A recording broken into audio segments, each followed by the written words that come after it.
The Monkey is the best movie of 2025 so far. I'm not being silly, I'm not exaggerating, and I'm not pulling some kind of cringe clickbait stunt.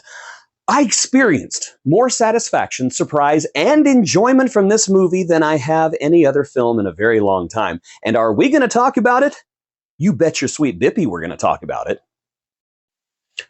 I don't really know what a Bippy is or even what flavors they come in, but you can bet your whatever flavored whatever that we're about to talk about the monkey.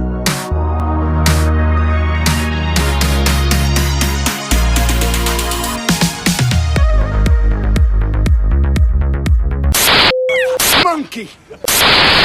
All right, friends and haters, stop what you're doing because we're going to talk very seriously about a very unserious horror comedy, The Monkey.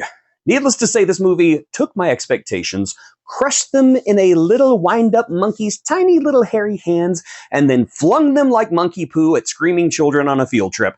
It's just bonkers.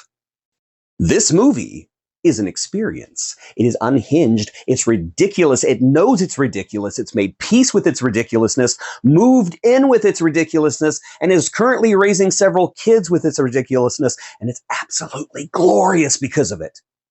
If Final Destination did meth and then put on a blindfold, picked up a chainsaw, and started swinging wildly from where it hears the screams coming from, this is what you get from The Monkey.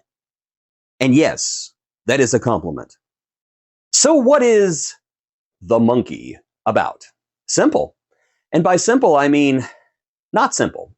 Two twin brothers, played as adults by Theo James and as kids by the insanely talented Christian Convery, who I honestly wish was in the movie more than he is, find their dad's old wind-up monkey in the attic. Harmless, right? Nope. Turns out every time this little nightmare machine beats its drum, giggity, somebody dies. Horribly. Creatively. Gleefully. Messily. Years later, after thinking they got rid of it, they realize it's back! And it's got unfinished business, and that unfinished business is property tax. I'm just kidding, it's murder. I'm leaving a lot of twists and turns out because I want you to experience those twists and turns yourself. I want you to enjoy those twists and turns. I want those twists and turns to traumatize you. Here's the thing, this movie knows it's insane. It leans into it hard. It's the kind of film that makes you go, "What?" over and over again, every 5 minutes. Also, while laughing so hard, you might choke on your popcorn. The comedy isn't forced either. It's dark, it's twisted, but strangely enough, it never feels mean-spirited. It walks that impossibly small tightrope of being unmercifully cruel and hilarious at the same time. It's like watching a Rube Goldberg machine designed by Satan, but with perfect comedic timing. So imagine if Satan built the breakfast machine from Pee-wee's Big Adventure, but instead of delicious bacon and toast and Mr. T cereal, it just caved in Pee-wee Herman's head and then set Speck on fire. How did the movie make this happen? I have absolutely no idea. It should not have worked, but it did. This movie revels in evil acts, but yet you feel like you're being nudged, playfully with an elbow to the ribs when it's happening. I don't know, I guess the suspension of disbelief that you have to put into this movie insulates you from the truly wicked stuff that this movie shows you and does to its cast. Again, The Monkey is like Final Destination sequels. Only not. Christian Convery, this freaking kid. You probably know him from Sweet Tooth, but this is something else. Playing the younger version of the twins, he somehow manages to ground the insanity while fully committing to it. He makes both twins fully believable as individuals, giving them different mannerisms, different voices, different personalities, one meek and mild and the other one basically Ted Bundy Jr. I'll be perfectly honest. I didn't realize that both of the twins were the same actor at first. And I am not usually fooled this easily. Convery sells the fear, the emotional weight, and the absolute absurdity of the situation all at once. The kid deserves an award. But we know he won't get any because this is a horror movie, and Hollywood likes to pretend like horror movies don't exist when it comes to giving out recognition these days. But Christian Convery, I see you, and I recognize you for the absolute jewel and MVP in this movie that you are. Good job.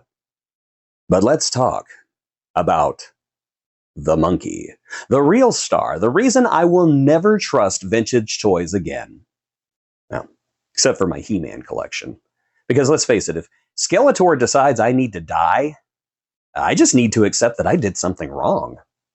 Even when it's just sitting there, it looks off, wrong, strange, uncanny. The design team deserves special recognition for making this thing feel alive. Even when it's not moving, it somehow looks like it's alive. And it looks like it's got malicious intent behind its little eyes. You feel your soul and a little bit of pee leave your body when this thing actually moves. Hey kids, do you like gore? Well, if you like gore, rest assured, the monkey does not hold back. We're talking Looney Tunes level of gore here. If there was gore in the Looney Tunes, that is. There hasn't been gore in the Looney Tunes since I started censoring them in the mid-'80s.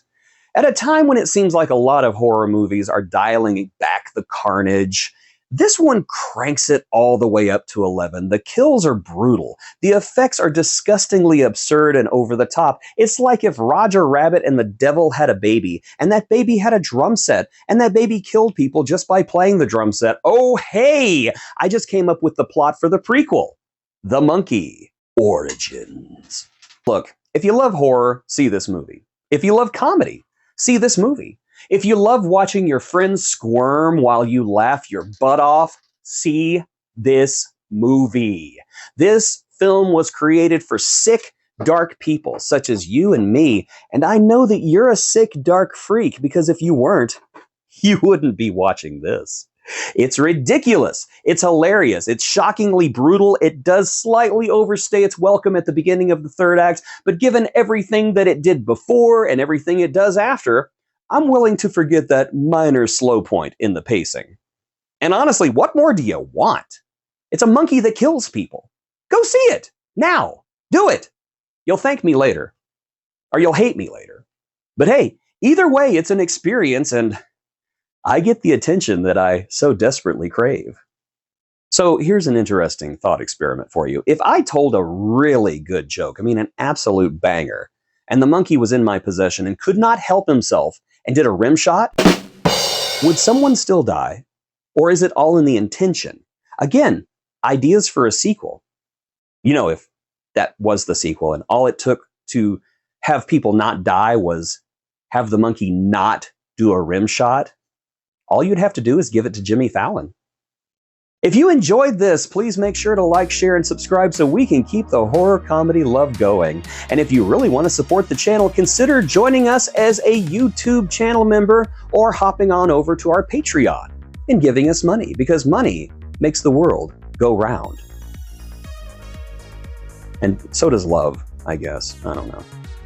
Besides, support us, because let's be honest, if this movie gets a sequel, you know we're talking about it. Now, if you'll excuse me, I need to go lock every toy I've ever owned in the basement. Have a nice day. Oh, no, no, no, no, no, no, no, no, no, no, no, no, no, no, no, no. Okay, fine.